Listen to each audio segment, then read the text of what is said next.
What's this box? This is the best supplements on the planet, sourced from Japan, America, and Switzerland.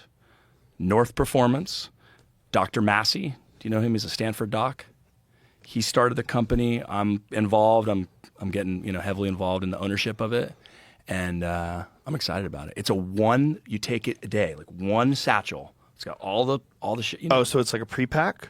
It's a pre-pack. Ooh, I like pre-packs. You got one and done. I don't like to think. Exactly. Give me pre-pack. Yep. Yeah, I take Pures now.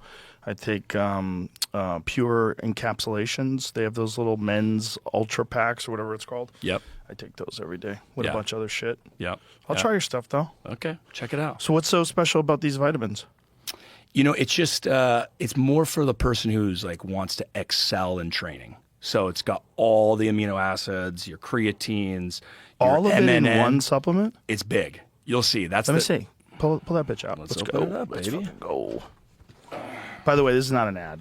I mean, I guess it is for Scott, but it's like, Well, I know we didn't I know organize you're this. involved in your AG. I know, but I just want people to know that, like, Yeah.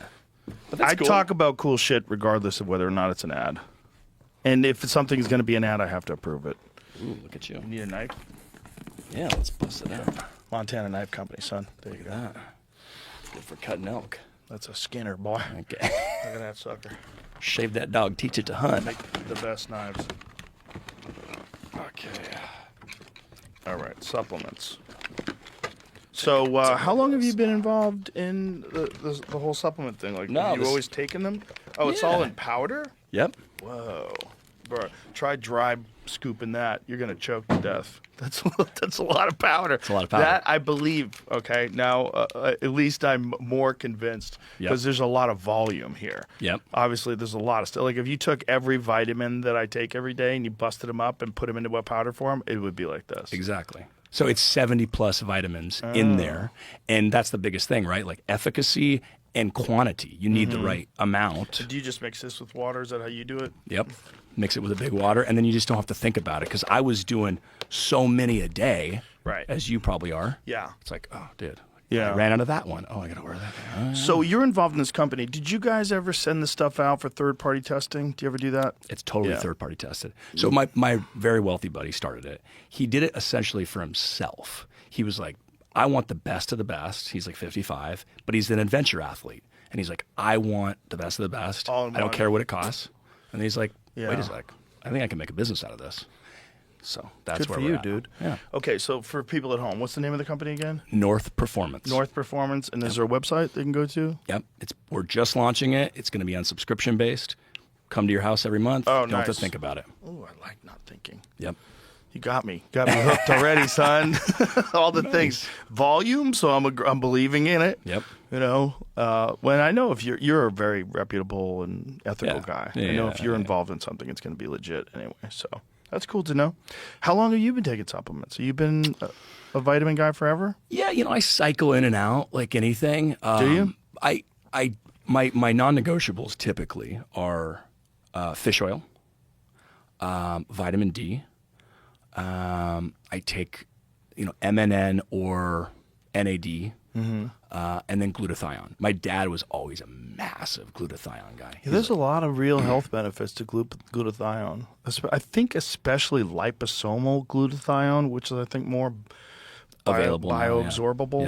Yep. Yeah. Yep. That's awesome, dude. Good for you. I think and don't listen to your doctor. If you have a doctor like I had, my doctor said, all you need is a balanced diet. Most of those vitamins are just going to pee out. And I looked at him like, dude, you look like shit. I didn't say it, but I was trying to be nice. Well, he's had a pot belly. I'm like, this is crazy. You have zero muscle, and you're telling me about balanced diets. Like, this is bananas, dude. Yeah. And now that I've looked back on it, he was probably how old I am now. You know, and he looked like shit.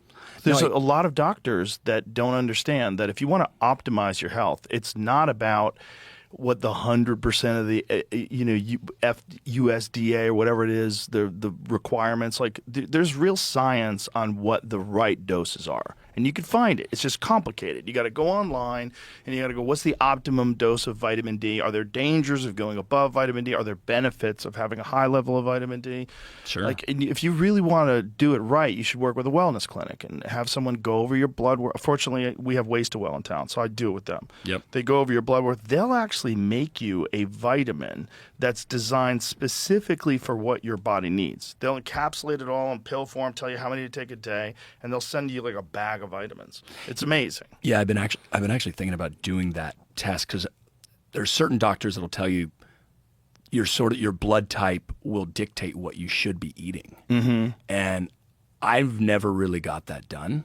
Or no, and I know certain people just are like, this is a game changer. Wonder how much of that is voodoo. It might be. You a know, little voodoo. it kind of makes sense, though, if your ancestors came from a specific part of the world. You know what I mean? Yeah. Like, we know that's the case with alcohol. Like, people whose ancestors came from a society. Asia. Yeah. Yeah. Well, societies that didn't normally drink alcohol, like particularly Native Americans, had a really hard time with it because they just weren't built to metabolize alcohol. They didn't have it as a part of their world. And I guess if you're in a part of the world where your ancestors ate mostly meat, I bet your diet should probably be mostly meat. I bet it fits right in there. And if you come from a place where they ate a lot of specific kinds of grains, like I would wonder like how much of that stuff is real, like blood type versus what food you should eat. Because everybody eats proteins, amino acids, vitamins, you know, and all that stuff you get from fruits and vegetables and meat and food and fish and eggs. I mean, if you're looking at the Blue Zone, right? Yeah. They essentially have a variety of a Mediterranean diet. And it's a kind of a variety of everything. They don't just eat red meat, but they eat a lot of fish, but they do eat red meat and they do drink wine. And they sort of have this diet that is kind of a bunch of everything. And, you know, there's a bunch of other factors as well. You know, purpose, Physical activity, community. I blah, think blah, blah, a blah. big one with all these blue zone people is they're just eating real food. Yeah. That's the real problem. What people need to truly get into their head is the majority of the American diet, as delicious as it tastes, is like Garbage. it's bad for you. Yeah. It's actually bad for you. It's not good for you. Real food is good for you. Yeah. If you go and you have a grilled chicken and some avocado and a nice salad and a glass of sparkling water, that's actually really good for you. Versus if you go and have a fucking Jack in the Box double cheeseburger with bacon and whatever sauce and eat the fries, like that's poison. It's poison. It's delicious poison. Now, I will say, I just got back from Europe. My body there feels so much better. And I eat pretty healthy, okay? I eat healthy here, and I eat pretty healthy there. Yeah, everybody has the same story. So what's going on? It's our food. Our food's bad. There's a guy who broke it down. Remember that dude with the cowboy hat, Jamie? Remember that cat who's really good at breaking down nutrition facts? He broke down what The gluten is, the glyphosate, it's right? bromine. There's a bunch of the Yeah. compounds. There's a bunch of preservatives. All that stuff is, again, bad for you. And all these people that live in like Italy and live in these Mediterranean diet places, what are they eating? They're eating food, actual food, Yep. real food. But it's not just that. It's like the way the dairy's processed, right? yeah. So, you know, and I actually went to a cheese factory in Italy a couple times ago in Europe, and I said, why can my stomach tolerate this and not in America? And they're like, well, first off, the process of making this cheese is like 4 to 6 hours in the morning every day, and it gets the lactose out. Whereas we just slap it in and send it out, you know, and it's like, that's not the It's way it also should happen. raw cheese. You know, I bought a house from this guy who was from France. Really cool guy. He was a doctor. Very interesting dude. I got to know him, became friends with him, and he would smuggle cheese back from France because it was literally illegal to have that cheese. This is California, 2003. Oh, really? Illegal to bring that cheese into America because it was raw. It hadn't been, all the biology in it hadn't been killed. Okay. So like when we're drinking raw milk, what you're getting is all the enzymes. You're getting it, and people could say, "Oh, are you a baby cow? You should be like." It's really good nutrition. Raw milk is good nutrition. There's calcium and protein and fats, milk fat. It's good for you. It tastes good when you drink. If you're drinking a glass of homogenized pasteurized milk, your body's like, what is this? Yeah. Like, this is milk that can just sit on the shelf for months? That's crazy. If you get raw milk, I get it on a Saturday. By Wednesday or Thursday, it gets a little sketch. Oh, yeah. It starts stinking. That's the cat. So this dude, listen to what this guy says. He's talking to this guy. This guy's talking about how he's eating bread over in Europe. Canada, America. Can't eat it. That's because in America, what we call bread can't even be considered food in parts of Europe. See, here in America, it's not so much the gluten as what we've done to the grain. About 200 years ago, we started stripping the bran and germ, or the fiber and nutrients, to make flour shelf stable, also nutritionally dead. Because the nutrients were gone, we enriched it with folic acid, which a large majority of the population can't even metabolize, therefore many people experience fatigue, anxiety, hyperactivity, and inflammation. But then the bread wasn't white enough, so they bleached it with chlorine gas, and the bread didn't rise enough, so they added a carcinogen called potassium bromate, which is banned in several countries like Europe, the UK, and even China. Then we wanted to ramp up production, so we started using glyphosate to dry out the wheat before harvest, causing endocrine disruption and damaging your gut. So now you're bloated, brain fogged, tired, and blame gluten, but gluten is just the scapegoat. The real issue is ultra-processed, chemically altered, bleached, bromated, fake vitamin-filled wheat soaked in glyphosate. This isn't bread. This is. Shout out to this guy. His name is Denny Dure. Denny, DENNY _DURE on Instagram. He's got a... Fuck with the audio there because that song will. Oh, yeah. So what I get from that, and I have seen this actually. Damn it. It's just essentially pure greed to keep bread shelf stable for longer. Well, right? it's their business model, right? So their business is set up on shelf stable stuff and the problem is it was greenlit, right? So the problem is whatever year they started doing that, they built their entire business on doing it that way.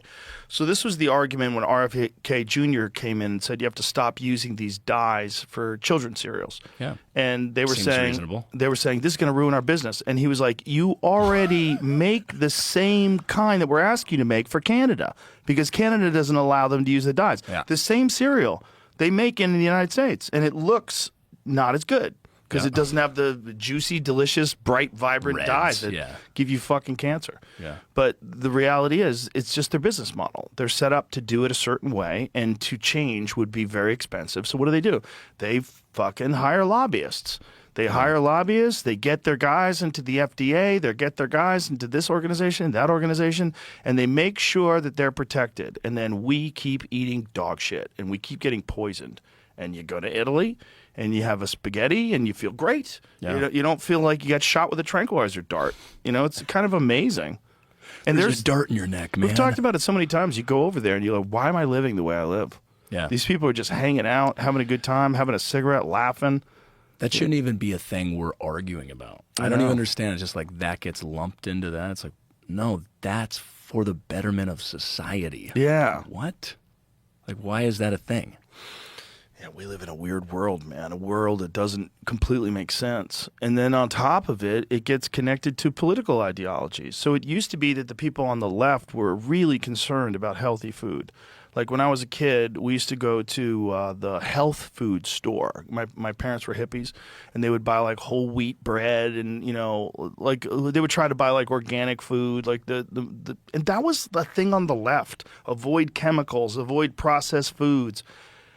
And because it's all these movements are connected with Trump and RFK Jr., there's so many people that are rejecting something that's beneficial to everybody because somehow or another they have this connected to some right-wing anti-science position. Like, God, you guys are getting brainwashed. We should all be eating organic food. That should be the only food. We're not doing that, okay? And it's one of the reasons why we're some of the sickest, fattest fucking people on earth while also being the most wealthy country. Yeah, groupthink is like a crazy thing. It's like it's really sad because people aren't really actually thinking critically about each subject. They're just jumping onto something they've been told or is in their echo chamber or whatever. You know what I mean? I like to think no matter what issue it is, I'm like, okay, well, let's evaluate that. Let's kind of look at both sides. Maybe there's some in between. Both things can be true. Yes, for sure. And that's a problem. If there's something that's accurate that the other side is saying and you're rejecting that because it doesn't align with your political ideology, that's bad for everybody.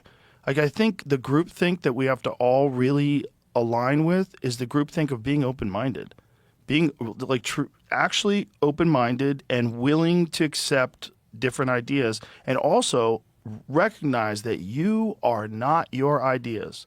Yeah. Your ideas are just thoughts. Do not connect yourself with them. Yeah. You are you. And if you really want to have a stable you want to be proud of what you are, you should be completely detached to ideas. Yeah. You should know which ones are accurate and which ones aren't based on information, based on the reality of whatever we're talking about, whatever subject matter is. But the reality is, like, you can't be married to your ideas because they'll fuck you. They'll fuck you over every time. It's like it's not going to work. Yeah. You have to be flexible, and you have to be willing to say, even though I hate this guy, he's right about that. It's very important. Like, it's okay to be wrong. Yeah, even It's though okay I to think go, this guy's "Hey, a piece of shit. I was wrong when about that." he lies about a lot of things. Yeah. But that thing that he's saying is actually true. Well, here's to go even a little more, maybe an unpopular or something people don't talk about is they divide, in my opinion, to control. If you don't have division, that's when the pitchforks come out. If you don't have the illusion of choice in a team, that's when you're like, well, fuck that. They're taking our money. We're paying all these taxes. We're doing these things. And we actually don't have a choice. Right. Maybe that's the reason it's, there's these teams, red and blue. And it's actually just one higher group that are actually making decisions, the big money. Yeah, well, for sure they benefit from people being at each other's throats. They benefit from culture war stuff. They benefit from people arguing over whatever it is, Pride Month or whatever it is, Black Lives Matter. Rile people up, and then people are thinking about this and this instead of, hey, like this is actually going on. And we're not talking about that. Yeah. I mean, look, every time when Clinton got caught with Monica Lewinsky, they started bombing like right afterwards. That's the real power. That's right? what they do. Yeah. It's a good move. It's a good move to It's a distract good trick. people. Yeah. Because otherwise that shit's going to stay in the news cycle until something big happens. So you got to make something big happen. Yep. Yeah, we're involved in a game, and we don't think it's a game. We think that what we're doing is trying to make the world a better place and vote for people that have similar values. That's not the game they're playing. The game they're playing is let's pretend that we care. Yep. Let's pretend that we want to fix the homeless problem. Let's pretend we want you to have health care. Let's pretend. But meanwhile, a good percentage of them are demons. They're just sociopaths, completely devoid of any feelings of what the consequences of their action are going to have on people's livelihoods, losing their homes, losing their businesses. They don't give a fuck. They care about their own career, and they want to keep on trucking until they become the king of the country. And that's what they're trying to do. And that's a giant pile of these fucking demons.